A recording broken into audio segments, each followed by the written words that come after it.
Have you ever heard of a king so pious, so devoted to his faith, that he was declared a saint? A king who ruled in a time of immense turmoil, caught between Vikings, Normans, and powerful English earls? Today, we're diving into the extraordinary life of Edward the Confessor, the last great Anglo-Saxon king of England, whose reign set the stage for one of the most famous dates in history, 1066. So, who was this remarkable figure? To understand Edward, we have to go back to a time when England was anything but a unified, peaceful kingdom. He was born around 1004, the son of King Edward the Unready and his Norman wife, Emma of Normandy. Yes, you heard that right, Norman. This connection will be crucial later on. His childhood was anything but royal and serene. The Danish Vikings, led by the formidable Canute the Great, were relentlessly raiding and conquering England. For his own safety, young Edward, along with his brother Alfred and their mother, was sent into exile in Normandy. Imagine being a young prince, not growing up in the grand halls of your kingdom, but in a foreign court. For nearly 30 years, Edward lived in Normandy. This long exile shaped him profoundly. It was more Norman than English in his upbringing, his language, and his connections. He was also deeply religious, a trait that would define his entire life and legacy. While other princes might have been trained in warfare and conquest, Edward was drawn to the church, to prayer, and to a life of piety. This is where the confessor part of his name comes from. It is a title given to saints who lived a holy life but were not martyred. In 1042, after a series of Danish kings had ruled England, the throne unexpectedly became vacant.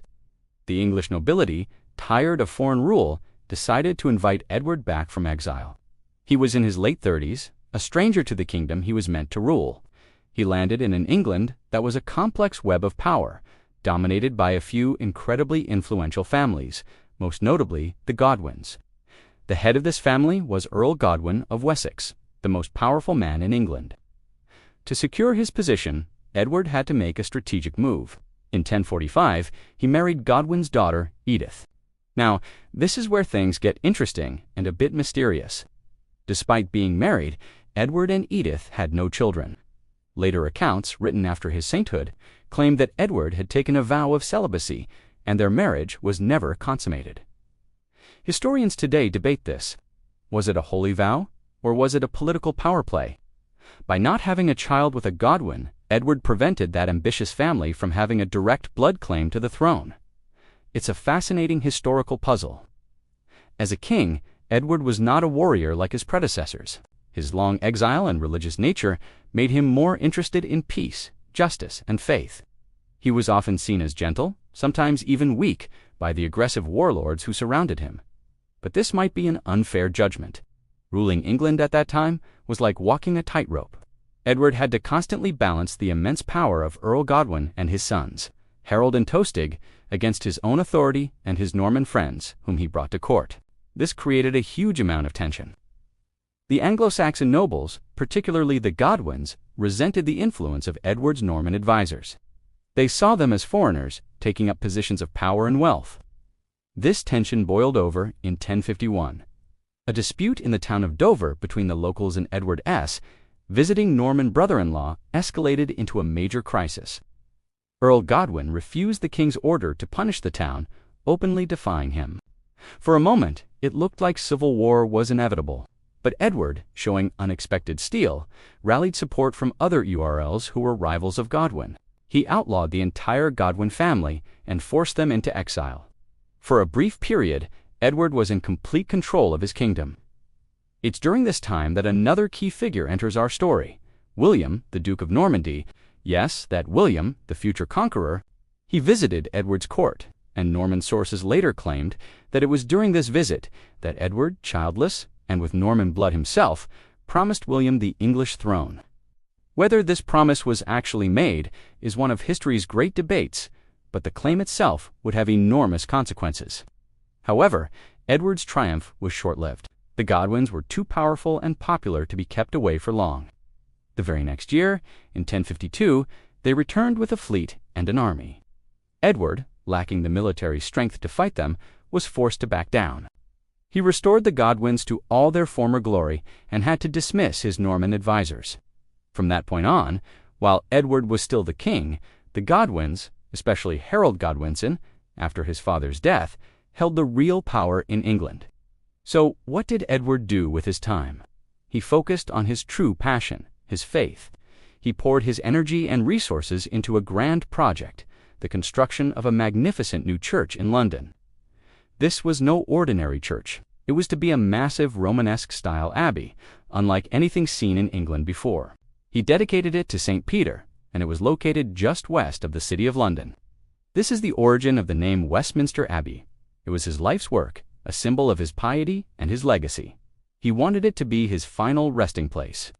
As Edward grew older, the question of the succession loomed larger and larger. He had no children. He had supposedly promised the throne to William of Normandy, but the most powerful man in England was Harold Godwinson. There was also another contender, a young boy named Edgar the Confessor, who was Edward's great-nephew and the last male descendant of the old Wessex royal line. It was a political powder keg waiting to explode. In late 1065, Edward fell gravely ill. He was too sick to even attend the consecration of his beloved Westminster Abbey, the culmination of his life's work. The ceremony went ahead on December 28th, but the king was on his deathbed. What happened next is shrouded in conflicting accounts. According to English sources, as Edward lay dying, he reached out and entrusted the kingdom and his wife's care to Harold Godwinson, effectively naming him as his successor. On January 5, 1066, King Edward the Confessor died. He was buried in his newly finished Westminster Abbey the very next day. Immediately, the Great Council of England, the Witan, acclaimed Harold Godwinson as king. But across the English Channel, William of Normandy heard the news and was furious. He claimed the throne was his, promised to him by Edward, and he began preparing an invasion. Edward's reign, often seen as peaceful, was, in reality, the prelude to one of the most violent and transformative years in English history.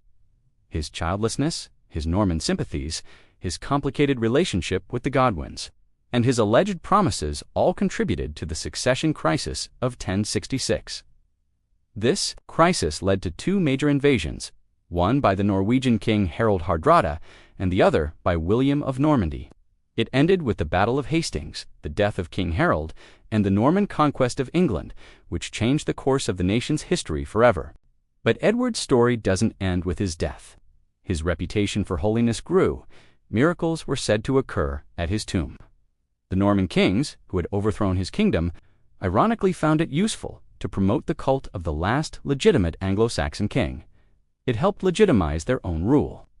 Finally, in 1161, after a long campaign, Pope Alexander III officially canonized him as Saint Edward the Confessor.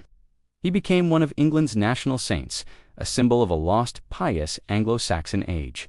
His legacy is cemented in the magnificent Westminster Abbey, which, although rebuilt over the centuries, still stands on the site he chose and remains the coronation church for English and British monarchs to this day.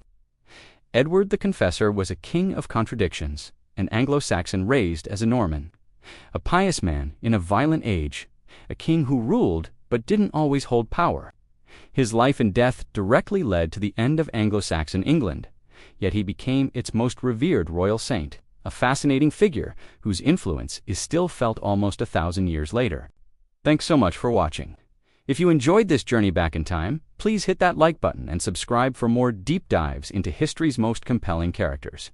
Let me know in the comments what you think about Edward's decision-making. Was he a wise, peaceful king or a weak ruler who set his kingdom up for disaster? I'd love to hear your thoughts. See you next time.